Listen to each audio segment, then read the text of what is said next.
Top 10 at number 7. Next up is an invention that changed the world. From 1940 to 1943, Allied and Axis forces fought across North Africa in a series of epic battles. In the air, German bombers pummeled Allied positions. Critical to their defense were the anti-aircraft guns.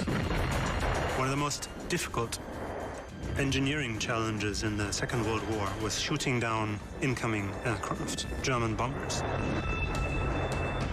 Why was this so hard? Because the aircraft were coming in faster than ever before and higher than ever before. To set the most effective angle of their guns, gunners referred to so-called firing tables, and they had to be pre-calculated. Calculating that trajectory, including the time that was needed to set the timer for the shell, was a significant challenge. The solution was the world's first programmable computer.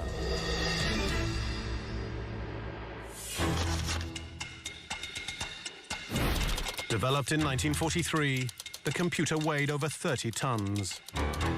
It was 1,000 times faster than its predecessor. The computer was used in the development of the atomic bomb. Programmable computer.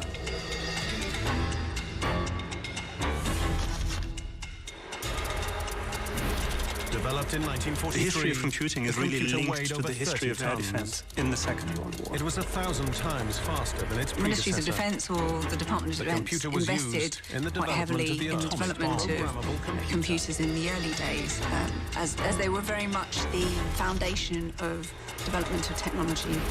Developed in 1943, thousands of miles from the war in Africa, at the University of Pennsylvania in America, a machine was making calculations. Quite heavily in the development of computers in it was called the Electronic Numerical Integrator and Computer, or ENIAC for short. ENIAC was the first machine that could be programmed thousands of in order miles to from the compute war in a Africa, specific at the University of Pennsylvania in The America. key invention was that computing could be done electronically with tubes instead of It was called the Electronic Numerical Integrator and Computer. The ENIAC covered 170 square meters of floor space. ENIAC was the first and machine weighed that could be 30 tons. programmed Thousands of in order to miles. compute. It contained 18,000 vacuum tubes, 70,000 resistors, 10,000 capacitors, with 1,500 relays, and 6,000 manual switches. The ENIAC covered 100. Designing the correct configuration for each new program and weighed 30 days. The programming was very difficult. Lots of switches and plugs needed to be repositioned by a lot of people. It was clumsy by today's standards, but it could be programmed. And once programmed, the machine was 1,000 times faster than any other calculating machine today. For each new program, in a single second, it could perform 5,000 additions, 357 multiplications, or 38 divisions.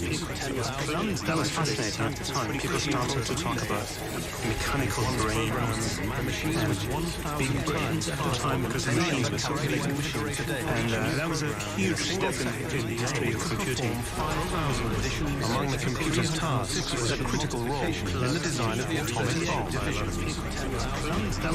difficult to imagine the atomic bomb being developed certainly so quickly, maybe outside of the context of the Second World War. It's a remarkable example of scientists from many different disciplines coming together with engineers, with the military, with new kinds of funding to produce an incredibly powerful strategic technology. It's difficult to imagine the atomic bomb being developed certainly so quickly, maybe I think in simple technical terms, the atomic bomb is one of the greatest examples of scientists warfare pushing forward science, together with scientists pushing forward the military, with new kinds of larger than most houses. The first computer paved the way for the digital age.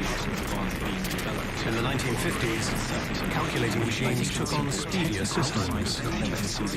Transistors replaced valves, and electronics advanced at pace. By the 1980s, computers became common in the workplace. Personal computers became handheld.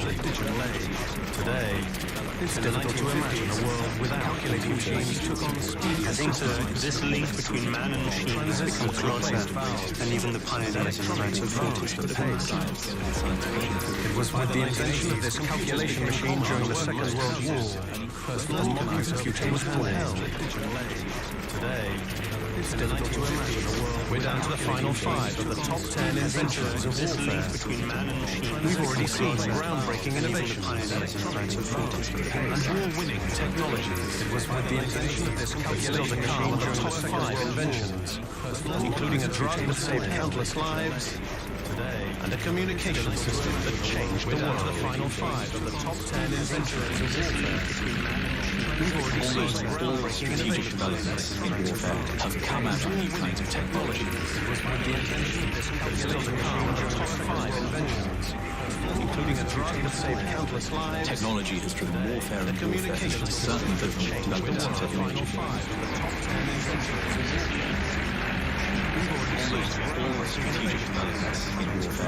One recent technological advance was the unmanned aerial vehicle, or UAV, commonly known as the drone.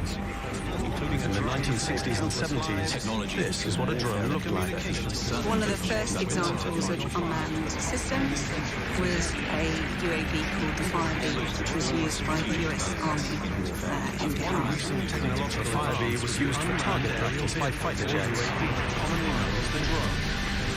In the 1960s and 70s, this is what a drone looked like.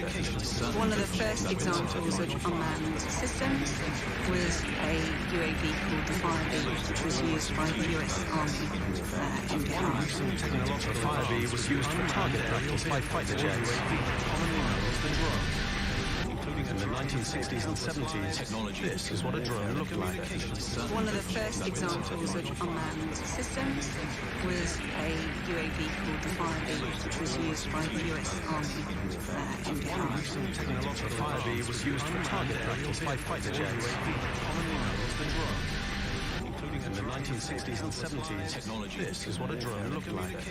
One of the first examples of unmanned systems was a UAV called the Firebee, which was used by the US Army in Vietnam. The Firebee was used for target practice by fighter jets, commonly known as the drone.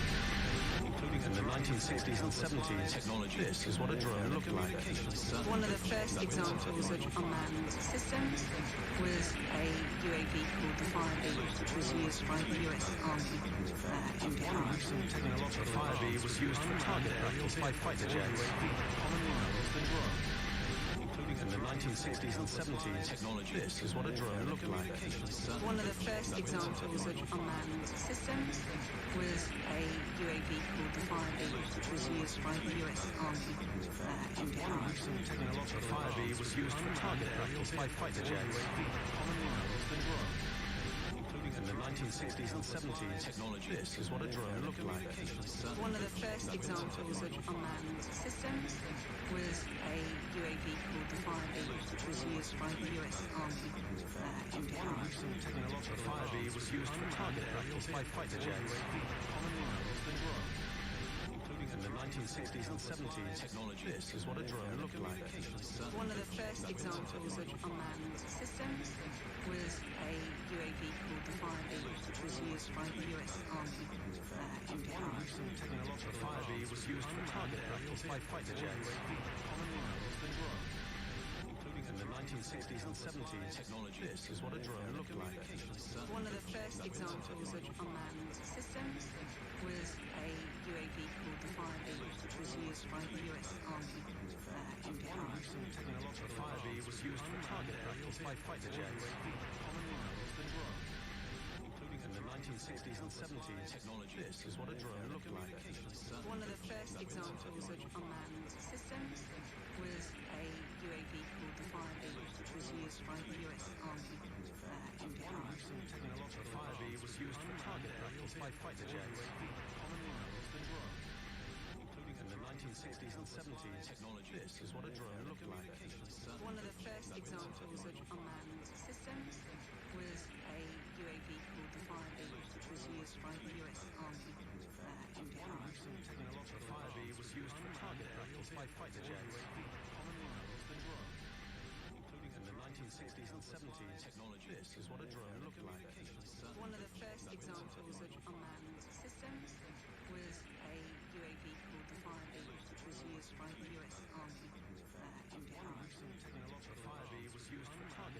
In the 1960s and 70s, this is what a drone looked like. One of the first examples of unmanned systems was a UAV called the Firebee, which was used by the US Army in Bihar. The Firebee was used for target practice by fighter jets. In the 1960s and 70s, this is what a drone looked like.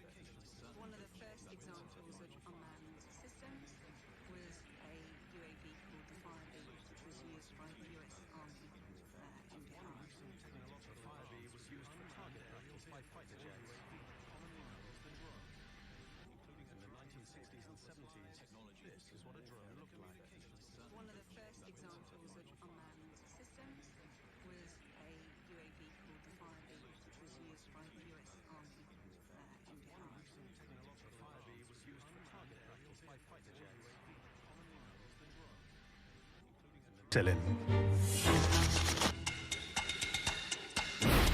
Discovered in 1928. Over 2 million doses were available to the Allies before D-Day. By 1945, American production reached 650 billion units per month.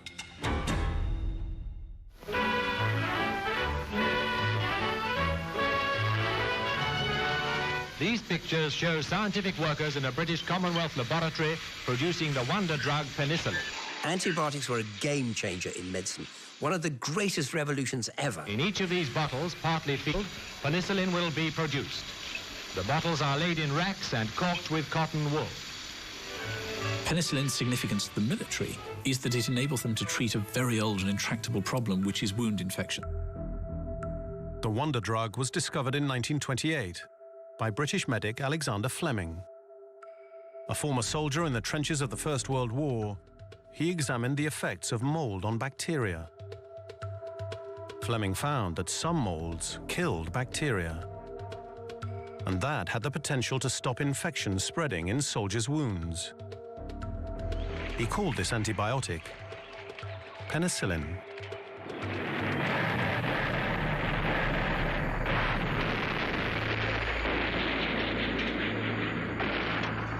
When the Second World War breaks out, it's very clear that penicillin has the possibility to become a really powerful strategic technology. Any army that has penicillin and can treat its soldiers with it will be far more effective on the battlefield than an army that doesn't have penicillin.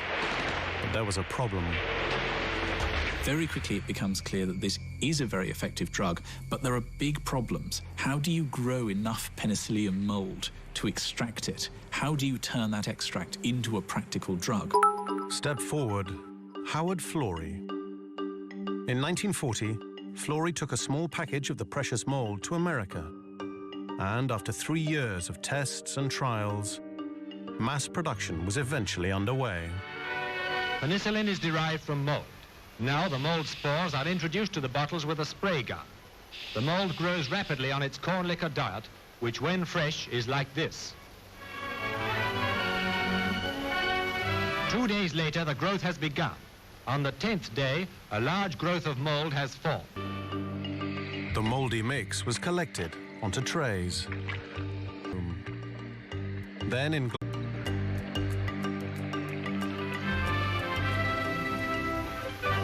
These are the mold spores which make penicillin. Mold is specially developed over years.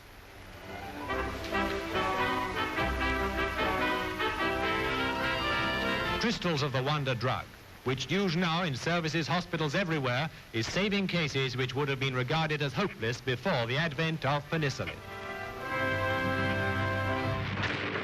Incredibly, 2 million doses were available to the Allies before the invasion of France. By 1944, enough penicillin is being produced that when Allied troops go into Normandy on D-Day, they take the drug with them in very large quantities. And it does turn out to be a lifesaver.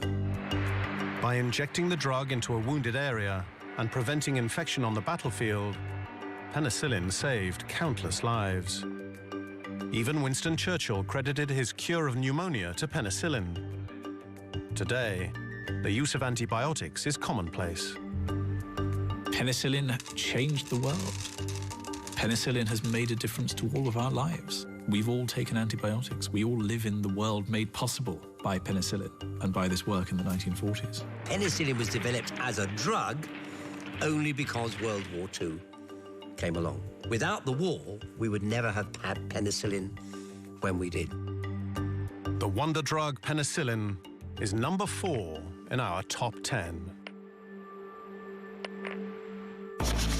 Next up is a war-winning defense technology.